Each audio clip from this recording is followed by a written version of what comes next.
अस्सलामु अलैकुम वरहमतुल्लाहि वबरकातुह। प्यारे भाइयों और बहनों, आज हम आपके लिए एक सबक आमोज कहानी लाए हैं। ये कहानी एक गरीब आदमी की है जिसके पास कुछ भी नहीं था।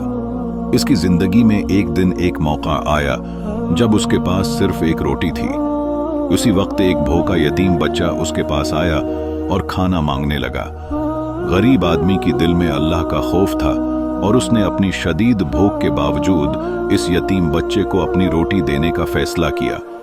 उसने जानबूझकर खुद को तकलीफ में डालकर बच्चे की मदद की, क्योंकि वो जानता था कि अल्लाह की राह में दिया गया माल कभी जाया नहीं होता। रात को जब वो सोने के लिए बिस्तर पर लेटा तो एक अजीब ख्वाब देखा। ख्वाब में उसने एक फरिश्ते को ये कहते सुना, तुमने जो अल्लाह के लिए दिया है, अल्लाह उसके बदले तुम्हें कई गुना अता करेगा। ये ख्वाब उसके दिल में उम्मीद की करण बनकर भरी। कुछ ही दिनों बाद अल्लाह ने उसकी रोजी में इतनी बरकत डाल दी कि वो गुर्बत से निकलकर खुशहाल हो गया।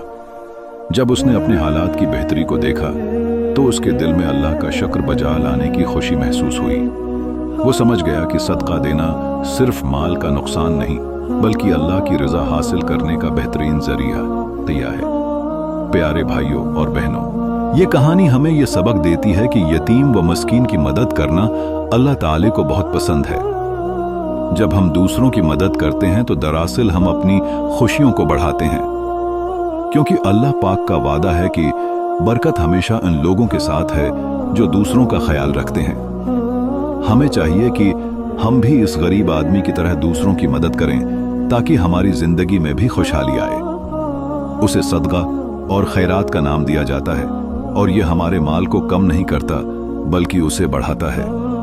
आप सबसे दरख्वास्त है कि मजीद ऐसी सबक आमोज कहानियों के लिए आखिरी पैगाम चैनल को सब्सक्राइब करें और बेल आइकन को